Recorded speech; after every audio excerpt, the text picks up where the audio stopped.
Bienvenidos a La Misión Radio, donde comentamos noticias y nuestro punto de vista sobre algunos temas, especialmente de cómo el cristianismo responde a temas de actualidad, sus prejuicios, miedos y perspectiva de los mismos.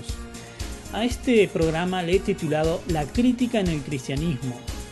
Los llamados ungidos de Dios, es decir, pastores, salmistas, televangelistas u otro tipo de títulos que se dan a sí mismos, ¿están por encima de la crítica? Algunos ministros dicen que hacer una crítica a sus ministerios lleva consecuencias graves, por ejemplo de enfermedad o muerte. Esta opinión es muy común entre aquellos que tienen una forma de pastorear o de liderar autoritaria.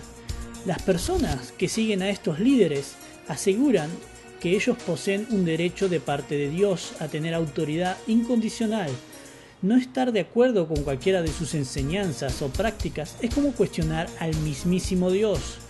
Estas personas que defienden a estos líderes autoritarios también aseguran que su defensa es bíblica. Veamos estas afirmaciones, estas defensas más de cerca. Por ejemplo, Jesús en el Sermón del Monte dijo: "No juzguen a los demás y no serán juzgados". ¿Es la crítica cristiana una forma de juzgar hipócrita y farisea? Para nada. En el contexto Jesús dice: pues serán tratados de la misma forma en que traten a los demás.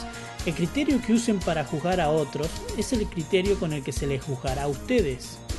Los fariseos eran hipócritas porque juzgaban por las apariencias, cuando ellos mismos en su corazón eran personas malvadas. Consideremos el siguiente pasaje. Miren más allá de la superficie para poder juzgar correctamente. El juzgar no es el problema, el hacerlo de una forma hipócrita como lo hacían los fariseos es realmente el verdadero problema. De hecho, la Biblia nos dice que juzgar es una responsabilidad. Y veamos el siguiente pasaje. No es mi deber juzgar a los de afuera, pero sí es responsabilidad de ustedes juzgar a los que son de la iglesia y están en pecado. Dios juzgará a los de afuera, pero como dicen las escrituras, quiten al malvado de entre ustedes. Es enteramente nuestra responsabilidad juzgar a los que son de la iglesia y están en pecado. Ahora pasemos al siguiente pasaje que usan para defender esta posición autoritaria. Salmo 105, verso 15. No toquen a mis ungidos, no hagan daños a mis profetas. ¿Tiene que ver este pasaje con criticar las enseñanzas y prácticas de estos líderes? Primero debemos considerar que la frase los ungidos se utiliza para referirse a los reyes de Israel. Por ejemplo, vean los siguientes pasajes en la Biblia. En 1 Samuel capítulo 12, verso 3 y 5, capítulo 24, 6 y 10, capítulo 26, 9, 10, 16, 23, segunda de Samuel capítulo 1, verso 14 y 16, capítulo 19, verso 21, también en el Salmo 20, en el versículo 6, en Lamentaciones capítulo 4, versículo 20. Si bien el texto también menciona la palabra profeta, es claro por el contexto que se refiere a los patriarcas en general y a Abraham. Veamos el contexto. Él siempre tiene presente su pacto, la palabra que ordenó para 1000 generaciones. Es el pacto que hizo con Abraham, el juramento que le hizo a Isaac.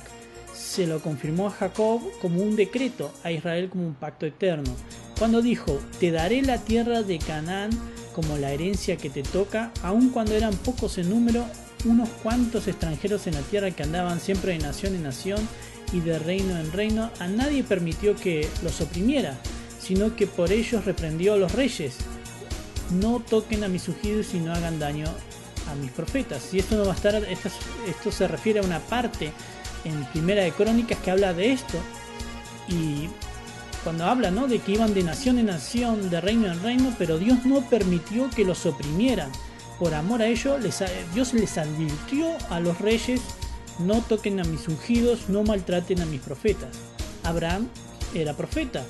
En Génesis 27 dice: pero ahora devuelve a esa mujer a su esposo, porque él es profeta y va a interceder por ti para que vivas. Si no lo haces, ten por seguro que morirás junto con todos los tuyos. Esto hablando, cuando habla porque él es profeta, habla de Abraham. Por lo tanto, es una conclusión bastante pobre afirmar que estos pasajes se los puede aplicar a ciertos líderes en la iglesia. Aún así, si fuera posible aplicarlos, Estos pasajes hablan de daño físico, no de crítica. Dios no le estaba diciendo a los otros reyes que no criticaran a sus ungidos cuando pasaran por sus tierras, sino que no los atacasen físicamente o les hagan daño. También consideremos lo siguiente: según el criterio de estas personas, ¿cuál es la base para decidir quién es ungido de Dios y quién no es ungido de Dios? ¿Es por los milagros que hagan, por ejemplo? Si vemos en la Biblia, en Apocalipsis 13:13 dice: también hacían grandes señales milagrosas, incluso la de hacer caer fuego del cielo a la tierra a la vista de todos.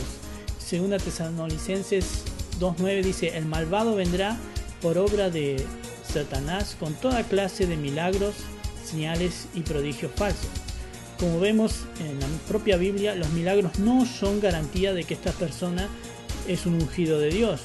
El anticristo y el falso profeta también hacían y pueden hacer milagros. Entonces, ¿cómo reconoceré a un verdadero líder cristiano? En Tito 1:7 dice: el obispo tiene a su cargo la obra de Dios, por lo tanto debe ser intachable, no arrogante, ni iracundo, ni borracho, ni violento, ni codicioso de ganancias malavidas. Al contrario, debe ser hospitalario, amigo del bien, sensato, justo, santo y disciplinado. Debe apegarse a la palabra fiel, según la enseñanza que recibió, de modo que también pueda exhortar a otros con la sana doctrina, refutar a los que se opongan. Más adelante dice: con tus buenas obras dale tú mismo ejemplo en todo. Cuando enseñes, hazlo con integridad y seriedad, y con un mensaje sano e intachable. Así se avergonzará cualquiera que se oponga, pues no podrá decir nada malo de nosotros. También en 2 Corintios 4:2 dice: más bien hemos renunciado a todo lo vergonzoso que se hace escondidas, no actuamos con engaño ni torcemos la palabra de Dios. Al contrario, mediante la clara exposición de la verdad, nos recomendamos a toda conciencia humana en la presencia de Dios. Si alguien que se hace llamar líder no pasa este test de carácter y doctrina, no debes temer que al criticar su enseñanza estés rechazando a Dios mismo. Y finalmente consideremos que si existe algún ungido, todos los cristianos lo son. En 1 de Juan 2:20 dice: todos ustedes, en cambio, han recibido la unción del Santo, de manera que conocen la verdad. Así que no existe entre los creyentes algún título exclusivo y autoritario como intocable o ungido de Dios. Entonces, concluyendo, la Biblia dice en Santiago: hermanos míos, no pretendan mucho de ustedes ser maestros, pues como saben seremos juzgados con más severidad.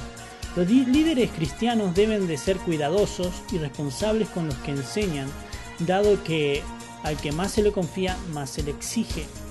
Ahí dice en Lucas: en cambio, el que no la conoce y hace lo que merezca castigo, recibirá pocos golpes. A todo lo que se le ha dado mucho, se le exigirá mucho, y al que se le ha confiado mucho, se le pedirá aún más. Entonces, por lo tanto, debemos ser agradecidos cuando recibimos crítica, si estamos enseñando algo mal. En todo caso de que esta crítica sea infundada o antibíblica, debemos responder con amabilidad y no con insultos o amenazas. Así, humildemente, debe corregir a los adversarios, con la esperanza de que Dios les conceda el arrepentimiento para conocer la verdad. La Biblia nos dice en Hechos 20:29 y en 2 de Pedro 2:1 que surgirán falsos profetas y falsos maestros entre la iglesia. Por lo tanto, debemos probar con la Biblia todo lo que se nos enseña, tal cual como hacían los de Berea. Estos probaban las palabras del mismísimo apóstol Pablo, el cual, en vez de reaccionar mal o ofenderse, los elogió. Estos eran de sentimientos más nobles que los de Tesalónica, de modo que recibieron el mensaje con toda avidez y todos los días examinaban las escrituras para saber si era verdad lo que se les anunciaba. Y finalmente, es nuestra responsabilidad juzgar y discernir entre los falsos y verdaderos maestros.